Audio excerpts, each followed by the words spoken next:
amazing you. How are you doing? Welcome to Chat Hour. If you are stopping by for the very first time, welcome and thank you. And if you are returning, welcome and thank you. Today I am super duper duper excited because I have got the amazing, very talented Nikki Laoye in the building. No, in the car.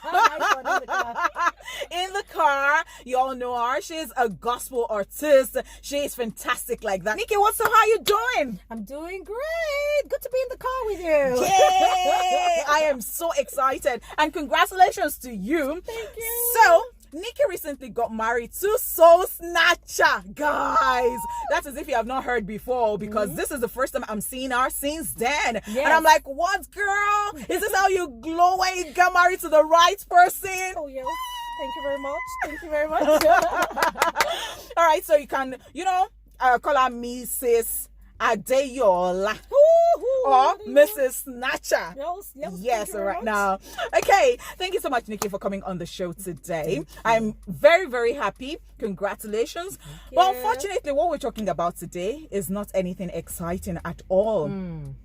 All right, so it's not longer news that Osinachi Nwachukwu, gospel artist, famous gospel artist, loved by so many, passed recently. She passed on April the 8th, 2022, and that was at a hospital in Abuja. She passed at the age of 42.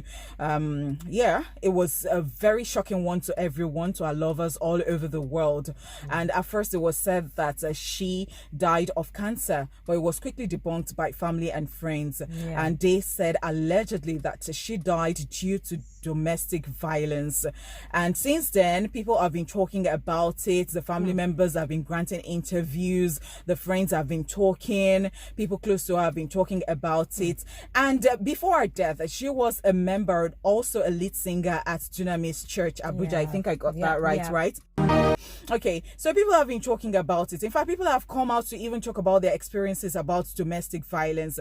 And so these and other things we're going to be talking about on this episode of Chat Hour today. So now, Nikki, I saw that you talked about this. And you were talking about how you are in the church and you don't want to do certain things because you're in the church or because of what people will say. Because I actually got from what the relatives of Osinachi Nwachukwu were saying. They said that, she felt that God is against divorce. As a Christian, what do you think about divorce? Because I know that you've been married before, you got divorced, and then you remarried. All right, let us in. The truth is, it's not worth losing your life. And especially when it comes to this situation of domestic violence, I wasn't in that kind of situation, so I didn't get divorced because of that. I got divorced for personal reasons. And the truth is, when a marriage is not working out right, you don't have to even wait till it turns to a fighting arena before you move on. It doesn't even have to turn into a place where there's domestic violence sometimes before you have to pull the plug.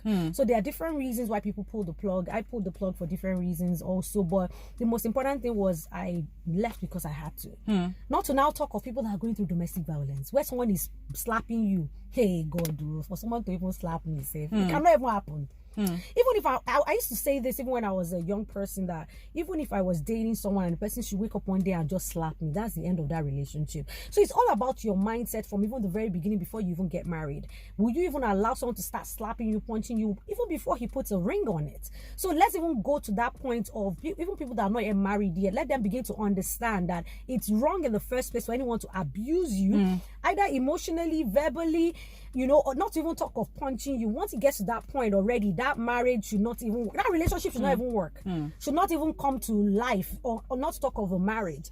And then when it now comes to the point of someone is, okay, let's say it wasn't even like that when you guys were dating. Then you now got married and the person turns you into a punching bag. Hello, excuse me, what are you doing there? Why are you still there in the first place? I'm sorry, it beats me. It's very hurtful to hear about what Osinachi went through. But I just feel like there were so many opportunities for her to have stepped out, and I don't know why she didn't. Because now hearing the stories of what the children were saying, that the dad used to beat her, fling her, there were so many things, the abuse was too much. Because I actually learned that, you know, somebody was talking about divorce, and the person was saying that, see, the moment somebody starts to maltreat you, you are married to the person and you're maltreating one another, that is already divorce, because people see that the filing of papers and everything as the divorce. So that's, you don't want to leave that relationship. You don't want to leave that marriage. Okay. So, well, we can never tell what's the, because of course she's gone. Yeah. And this is, we are saying that allegedly, okay, because I learned that police have arrested, you know, the husband and, you know, and all of those things. But then again, somebody was talking, I was talking to somebody, and I felt that I should just mention this. Perhaps it was actually what you call Stockholm I was about to mention that, actually. Yes, I was just about you know, to say that. what you call Stockholm syndrome. And, well, Stockholm syndrome is when it's actually a coping mechanism to a captive or abusive situation. Yes, it is when people actually develop that positive love or towards their abuser. And it can be in so many ways. It can be child abuse, it can be sex, you know, trafficking, and all of these things. It can even be this that we're talking about, domestic violence. All right. Of course, it is in domestic violence and all of these things that I've talked about. You know, when they just give them, they give them excuses. Okay, so because we learned that she was slapped one day that they were traveling with a younger sister in the car, and she wanted to react, but she was begging. And anytime he insulted her, she would be like, "Oh, please, I just want peace. I just don't want to." And she went to her, he would change, and he would change, or he would come and beg, because at some point the parents said, or the mother said that she came home for 15 months, and he came to beg, and she returned before they knew it. They were always saying it is just separation, it is not divorce, and they find her going back again. It's actually very devastating. But the most important thing also that I you know, like, based on my video that you mentioned earlier on, because I was like, the truth is that the reason why some people also make these decisions not to leave is because they're like, where am I going to? Do I really have support? Because there are some parents. Yeah, I know her parents were different. There's some parents that will say, don't come back to this house.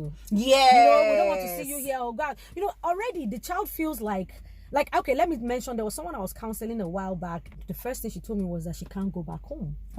That, you know, especially because she felt bad that, you know, her parents didn't want her to marry the guy. So she felt like if she goes back home, she feels the shame, the embarrassment. I said, madam, go home. I said, if you have to go home, your family will not turn you back. For the fact that they even say she's not even married, you should go home. She just felt like, you know, the embarrassment. So that's why a lot of people sometimes don't want to leave. They're like, the embarrassment, the shame. That's right. And all of that. But I'm like, no, is it not better to be alive with shame, with embarrassment? You know? So now, I was talking to someone else, and that person said that people should just stop leaving their girls, their women, when they go off, or their family members when they marry them. You know, still check on your sisters, check on your brothers, check on, don't say that because they are married, they are gone. Because most of the time, this person knows that, okay, they're not checking up on you. So nobody is coming around. But in this case, we heard that they were always, they wanted to go there, but it will not allow them. That's another thing. But then people just think that once you're married, let's leave them. So they don't check on their relatives. And at the end of the day, they find out, maybe the time they would find out, that person would have been dead. See, what I even say right now, if you know someone that is going through something like that, speak out on their behalf if they are not ready to. If you have to come to social media and say, help me get my sister out, help me get my brother out, you know, or wherever.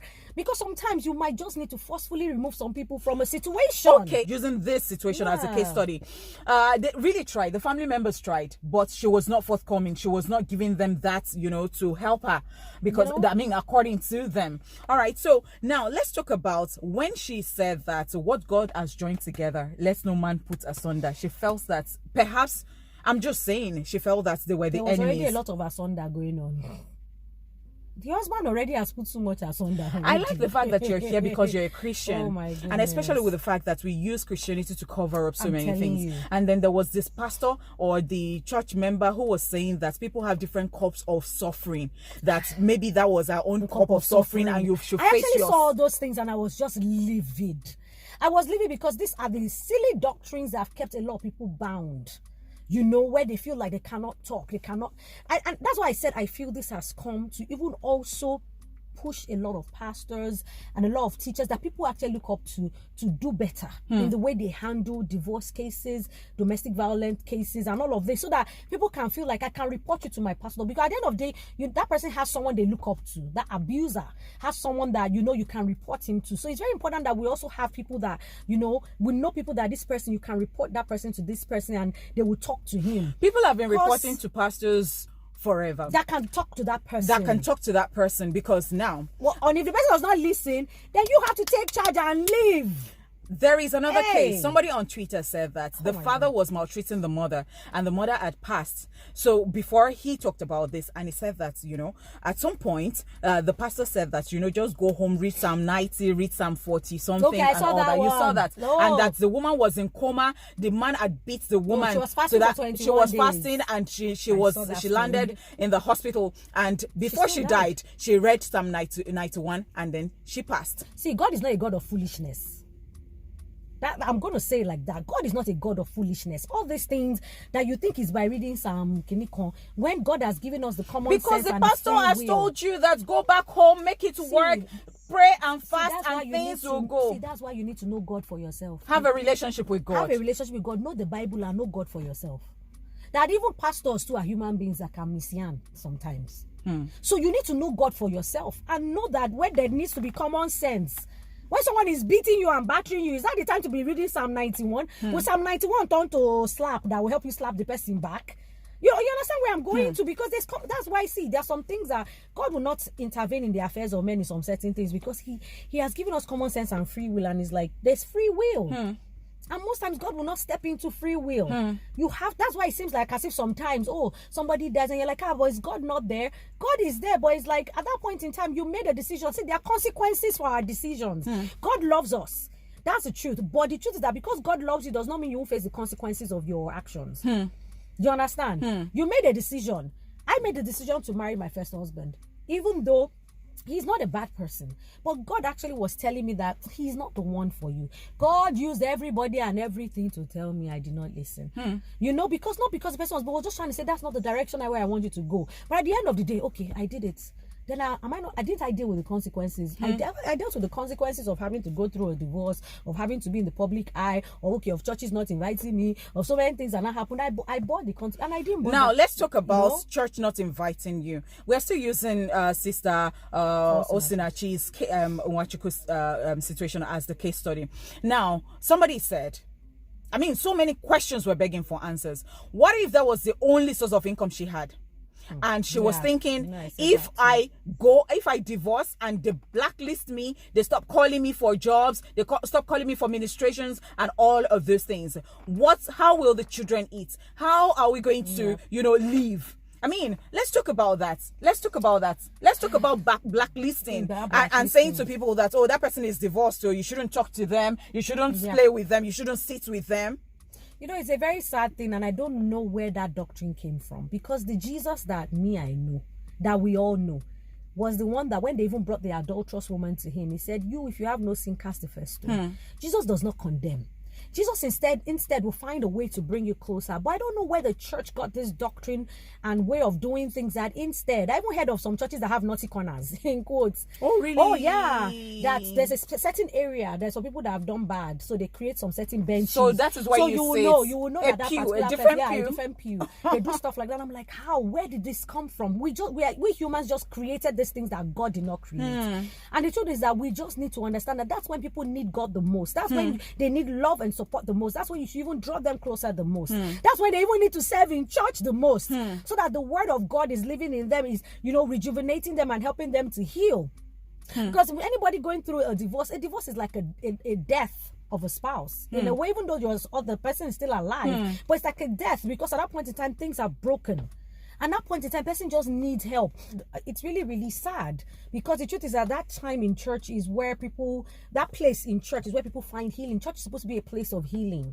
So people are supposed to come there. That's when they even need to be in church more, serve more, and so that they can heal. They can hear the word more, because that's not the time for you to tell them, don't come and serve, don't do this, because you're not helping the person to heal. Instead, you're building resentment, because the person is now wondering, hey, God is chasing me away. Because that's the picture you're giving the person. You are standing as a representative of God, and you're letting that person know that you are not welcome here. because you went through. We all sin differently. That does not mean that, God will not forgive you or welcome us home. If someone is going through God hates divorce, but God hates so many things too. God hates abuse. God hates murder. God hates lying. God hates stealing. There's so many things that God hates. But I don't know why this emphasis on this God hates divorce that we have now used to bind people, that when it's an opportunity for them to even get out of that abuse, of that violent situation, they're like, God does not like abuse. Oh. And I'm like, God does not like divorce. And then you now stay there and you're being beaten, you're being stepped on. I saw a video recently of a guy literally giving the wife headbutts. Yes. Oh my God. I saw two videos of domestic violence, and the woman will, after the beating, she stays back in that marriage. There was a sad one. It happened. I think it was 2 days ago. I saw it. It was somebody who attended University of Ilorin, and some people were saying that Faculty of Art, University of Ilorin, this is the time to speak and to let people know what has happened. This woman has died. She has passed. They said that the mother-in-law and the husband did that to her. She left for a while and she went back. They gave her food. They poisoned her allegedly. And all that. And so now she's gone. She's dead. There are so many cases. There are some that we did not even hear of. So Nikki, let people know, as a Christian that you are, if there is a Christian or anybody of any, religion that is going through domestic violence, what advice do you have for them? First and foremost, speak out. Speak out to either your friends or family, whoever you know that can listen to you. Number two, get yourself out of that situation. You cannot be under the same roof with an abuser and be saying he will change, he will change, he will change. The truth is, he might never change, or she might never change, because abuse even goes both ways. Yeah. Women beat men. Yeah. He or she might never change. So really, are you going to keep living in that kind of situation? Separate yourself. If you have to either go through a separation, or if it's a divorce you need, please make that decision for your life and for your children if you already have kids. And of course, the most important thing is you have to look out for number one. Now, that is yourself. How can you put yourself under that kind of situation? You're being beaten, battered, and bruised every day. Come on. God did not make you to become someone's punching bag. You are his image, and you have to ensure that you take care of yourself. So I would advise, speak out. If that person has someone they look up to or someone they can talk to, report the person, report your spouse or whoever it is to that person, and make sure that they get the help that they deserve. If they want to get help, fine. If they don't want to get help, leave them alone and walk. Honestly, it's time to leave. Leave that place so that you can live your life and be happy and be okay. And find the true love that you deserve and that God has designed that is supposed to be yours. This life is not that, hey, we only have one life. Yellow, wow. Nobody, you would... The truth is, if you stay there and suffer, people will still blame you. Even when you finally die in that situation, people will still blame you. So choose the blame. Which blame do you want? The one they will blame you while you are still alive and well. Abi? Because human beings will always talk. And this thing of what would they say? We can't keep living in what would they say. See, fight for your life. That's the most important thing. Fight for your life. You deserve to be alive, and you deserve to be happy. You do not deserve to be anybody's punching bag. Yes, you deserve to be alive. Thank you so much, Nikki Laoye, Mrs. Adeyola, Mrs. Nacha, for coming on Chat Hour today. We love her, don't we? We do, right? We do. Thank you. Thank you so much. All right, what do you think about this video? Would like you to leave the comments down below in the comment section. Now, if you have not subscribed to this channel, what are you doing? What are you waiting for? What are you waiting for? Kindly click the subscribe button and turn on the notification bell. And if you consider this video a good one, please do not even hesitate to just hit the like button already. Okay, just give us a big thumbs up. Until we come your way again, because you never can tell, or I come your way again, let the conversation continue.